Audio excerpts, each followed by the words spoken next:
How can we know if we've separated from our parents or not? What are the symptoms?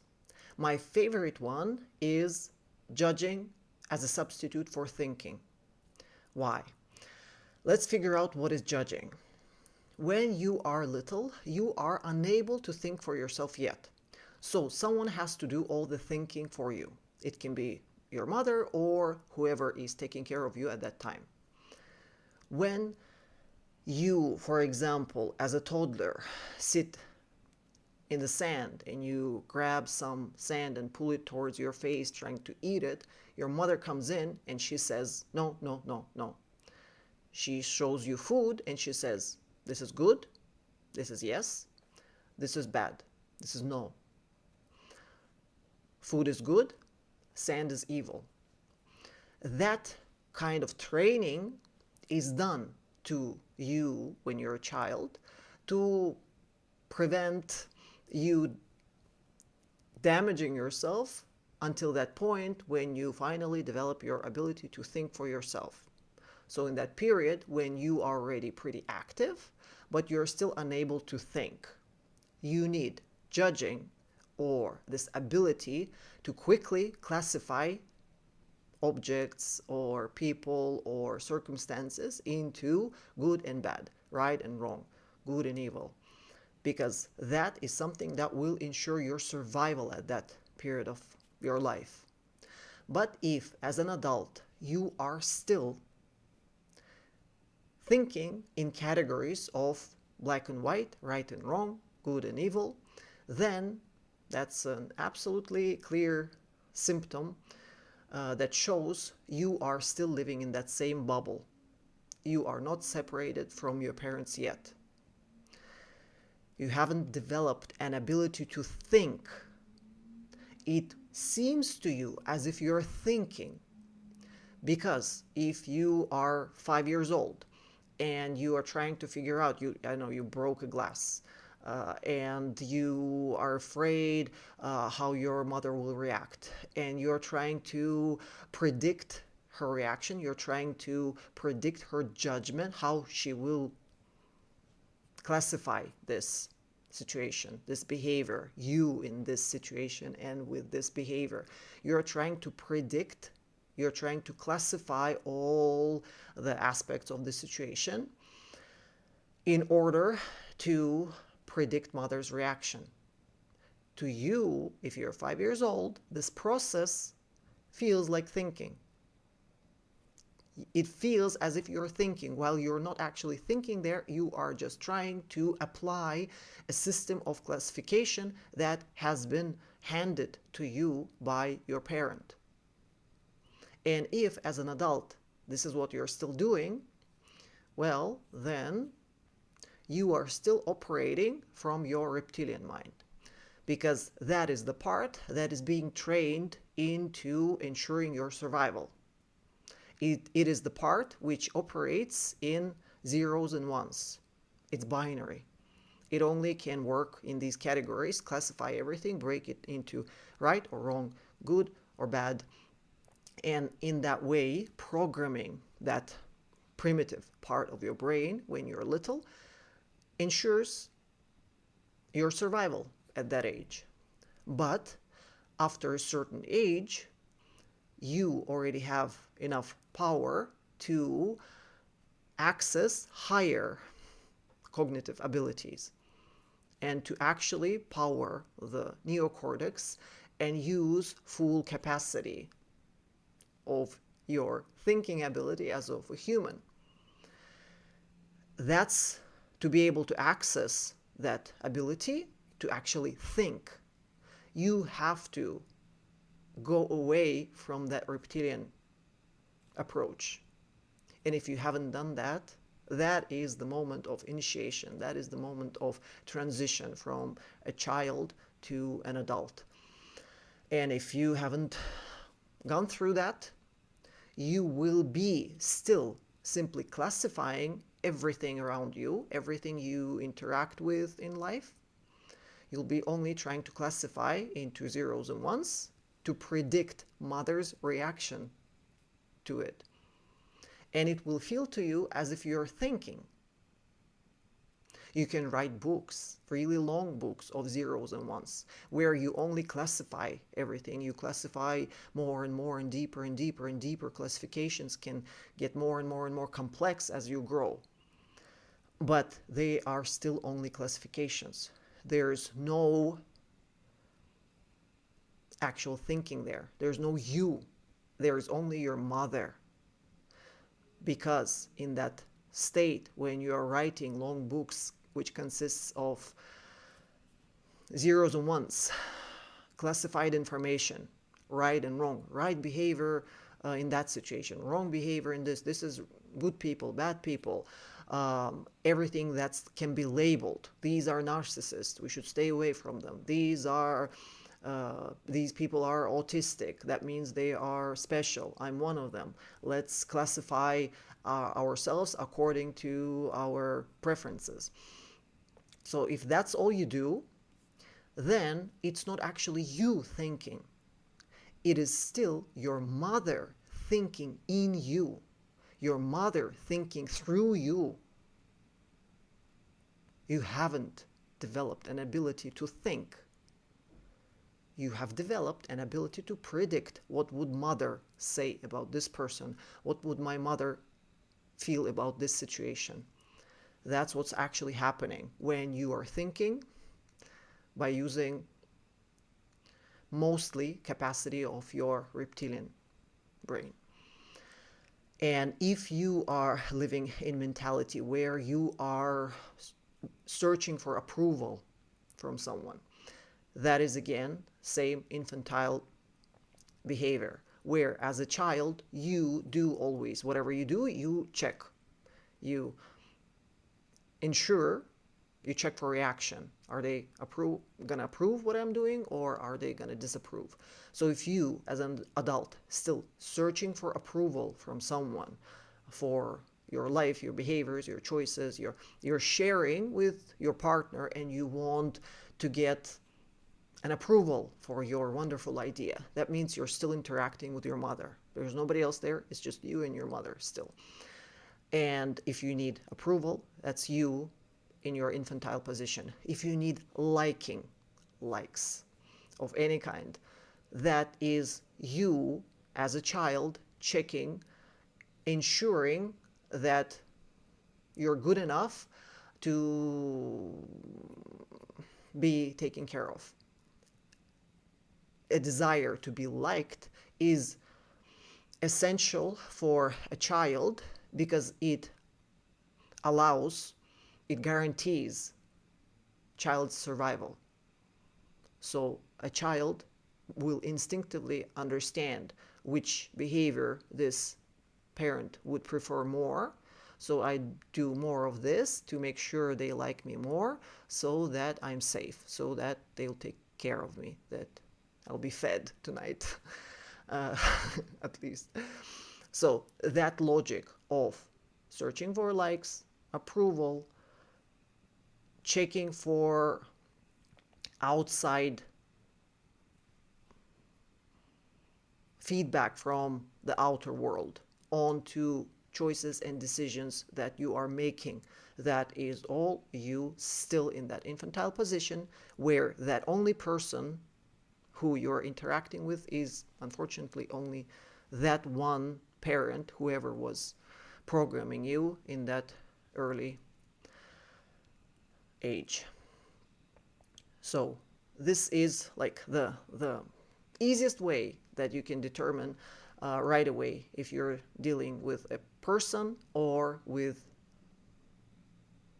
a reflection of someone's mother, a person who is just imitating a mother. I get, for example, people coming for a private session and coming and asking me for an instruction.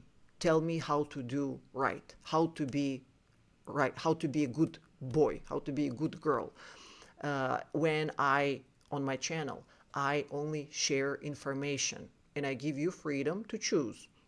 I don't talk in categories like this is the only way, this is the right way, and that is the wrong way.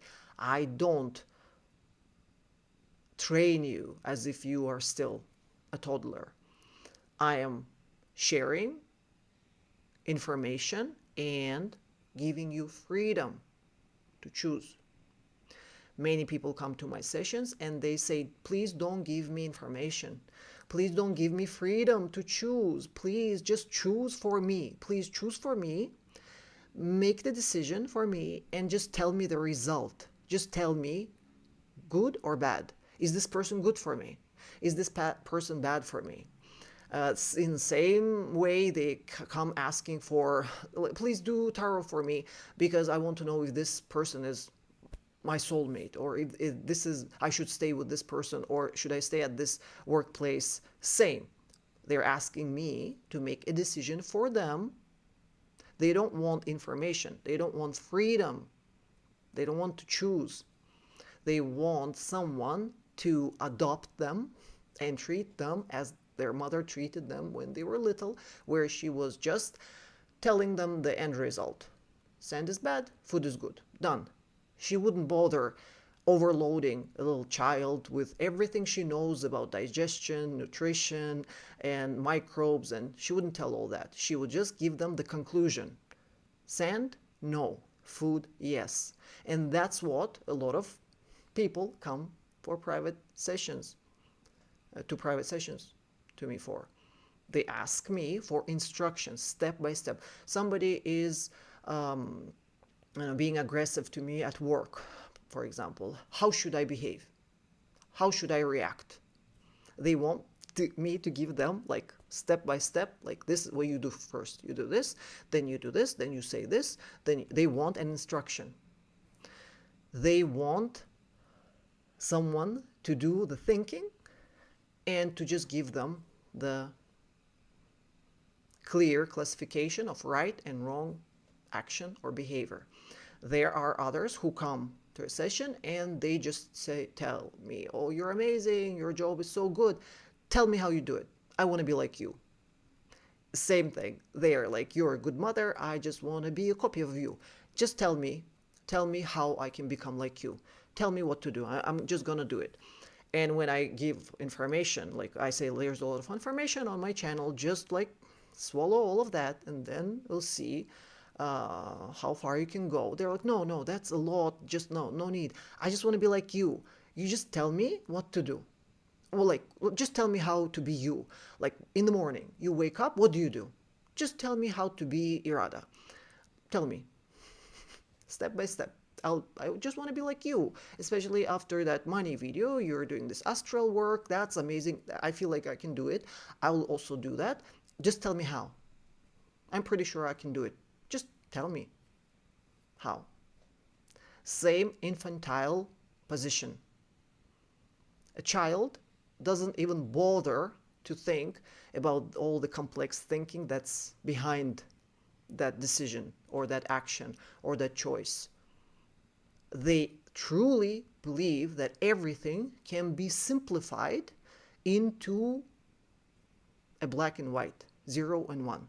And they just want that. Just tell me, right? And what's the right behavior in this specific situation? Or like in all aggressive. So if anyone is being aggressive to me, what should I do?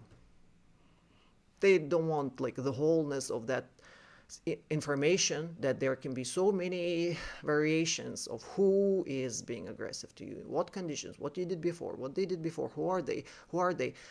There's so many aspects to be considered, and they're like, don't overload me, I don't have space, because they are operating from their reptilian mind, which has a very limited thinking capacity. And thinking capacity of the reptile is overloaded in your childhood already. So it's done all its thinking then.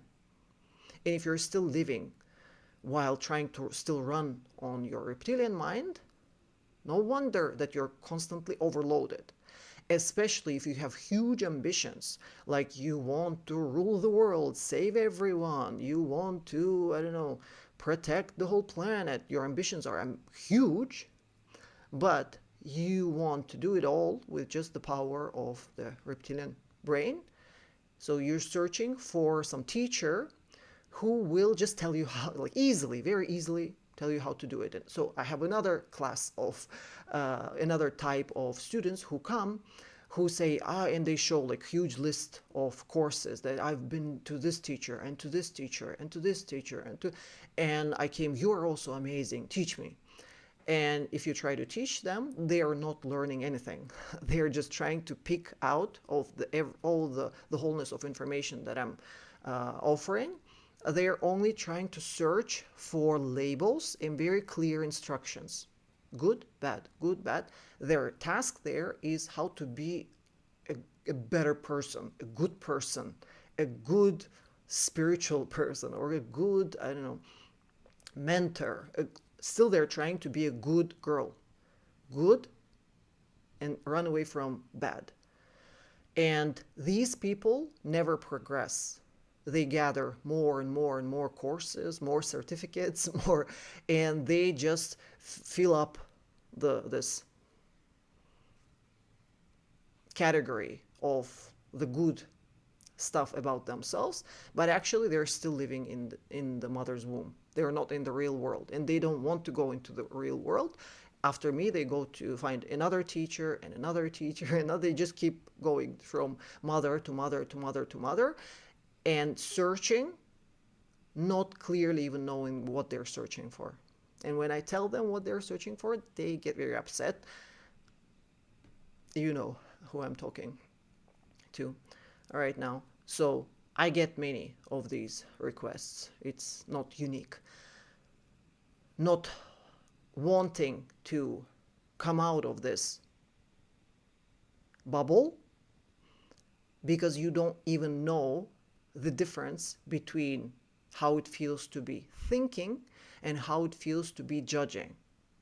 Judging feels pretty natural, as if you're a lawyer in court and you are given a position to defend, or you're a prosecutor, you're for or against the person in court. If you have a position to defend, to prove, you have a lot of stuff that you can come up with and generate, and you can write books and books and books as long as you have a position to prove. But if there's no position to prove, a lawyer is useless. Do you understand? Like this, if you are that person who needs a position to prove, to be able to think, or to be able to talk, or to teach, you need a very exact truth which you'll be fighting for. If no one gives you a task as to that lawyer, you're going to sit and wait until someone comes and gives you that task. This is how you be a good girl. This is how you be a good man. And you're like, okay, now I know what to do. You want an instruction. And by asking for instruction, searching for a teacher who will give you an instruction, who will own you, own your life, your thinking, will do all the thinking for you, you are putting yourself again and again into this infantile dependent position, refusing to face the reality where you have to actually be yourself. You have to actually think. You have to discover, what does thinking feel like? It feels very different from judging. The process itself is completely different. Reptile is very fast because its aim is survival. It has to very quickly calculate a way out of a trap if it feels that there is some danger. It will do it quickly because it has to ensure survival of the body. The actual thinking requires a lot of patience, just if you want to understand the difference. Why is it even important to figure out the difference between thinking and judging, and why is it important to go into the real world and to find your actual identity and try to figure out who you are without your mother? How do you think without someone else telling you how to think and what is right, what is wrong? If you're searching for identity, you can only find it in real world. You'll never find it within your mother's womb. If at whatever age you are right now, if you're still thinking by the same categories that your mother has introduced to you when you were a child, that means it is still your mother thinking. It's not you thinking. It is your mother thinking through you, for you, and you there are just waiting to finally be born and see the real world. Even if you are far away, I get people who tell me that I haven't seen my mom for 20 years. I have moved away. I haven't spoken to her for ages. Haven't seen her. That is not a symptom of separation at all. Even if your mother has passed away a long time ago, you can still be living within her womb energetically, if her voice is still the one who is thinking for you, no matter where she is. She can still be living through you while your life hasn't yet begun. And to soften it a little bit, I'll give you a little example, a little story to understand how the difference between being you and being good. When somewhere in my 20s, when I decided I want to learn singing, I hired some teachers, started taking classes, and there was this weird sound in my voice, like behind the voice, there was this crackling sound. I don't want to show it here, but if you have good ear, probably you're hearing it as I speak. And when I was exercising with my teachers, they would give me all kinds of tips, all kinds of methods, all kinds of exercises to try to teach me how to sing properly. We worked real hard trying to remove that thing in my voice, which didn't allow me to sing properly. And we spent several years struggling with it. At some point, my teachers just gave up on me, and I gave up on singing. I realized just like I can't do it. I don't know what they want from me because I'm doing the best. I understand what they want. I do my best. Still, it comes out the same way. And they gave up on me. I gave up on music altogether, and I didn't listen to music for over a year at all as my rebellion against music. And a year later, somewhere at my friend's home studio, they asked me to sing something, and we record a couple of songs. And they come out not too bad, it feels to me. Later, I bring those songs to one of my teachers. I play the first song to him. And he says, after the song finishes, he says, "Oh, so it was your voice. So it was your voice this whole time. This whole time that we were thinking that defect that we were trying to remove, it was you. It was your voice all along." They tried to teach me how to sing correctly they tried to do it by removing from my voice that very thing that was me. And they pushed for several years. They couldn't remove me from me. They couldn't. And we figured out that I'll never sing properly. I'll never sing correctly, because they were professional musicians and they really knew what is the right way to sing. The right way, how the sound should be, how it should sound, how it should come out. But it was coming out differently. So we figured out it was coming out wrong because there's this defect, which this whole time was just my essence. It was me. And he said, "We should have just let you sing this whole time instead of trying to teach you how to sing correctly. We should have just let you be you, let you sing the way you sing." It didn't even occur to anyone, not to me, not to any one of my teachers. We all were absolutely convinced that there is something wrong. I hope you're catching the difference between me, the real me, with that sound, that's me.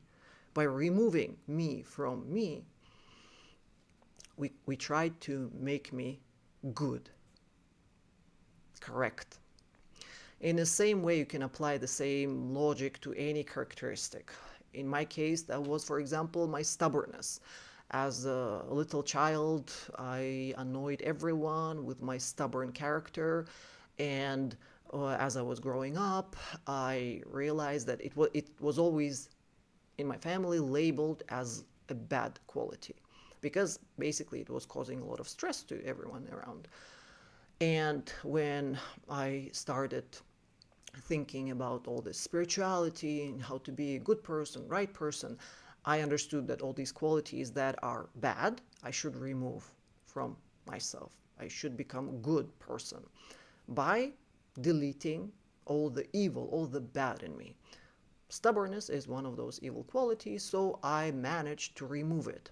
I became a lot softer, I became submissive, I became much easier, more adaptive, and I learned many new qualities. But I lost myself for several years. I completely lost my identity. I lost who I am. I was more pleasant for people, especially for those who would like to use me. I was like perfect because I would not resist, because I was trying to be good. And when I realized that stubbornness is me, without stubbornness, I am not me anymore. So it's not a bad or good quality in me. It is a quality that makes me me.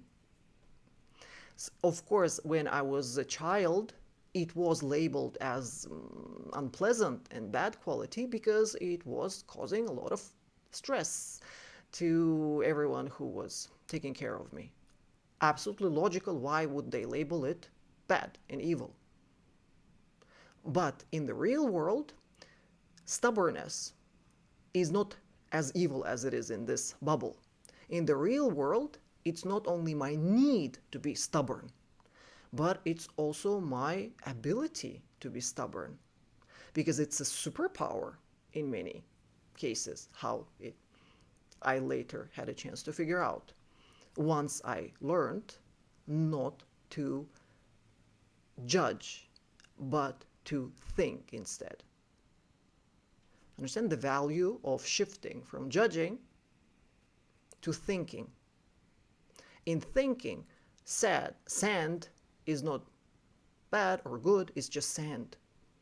In the same way, that crackling sound in my voice is not good or bad. It's, on one hand, my need to speak this way. I can't do it any other way. At the same time, it is an ability, because later I figured out that a lot of my fellow singers tried to copy that sound. They tried to sing that way and they couldn't. Like that sound that Cher or Anastasia has, that deep, low sound in female voice, it's pretty rare. And once I realized that there are people who are trying to imitate that quality, it's something that you can't live without, you can't get away from it. It's your need and it's your ability on the other side as well. My stubbornness as a need and ability saved me in many, many, many difficult moments. So that is the difference of these two ways of approaching the world. Let me know if this explanation was clear enough, or if you still have some questions related to this specific topic. If you have any examples that allow you to connect to this understanding, feel free to share. See you soon.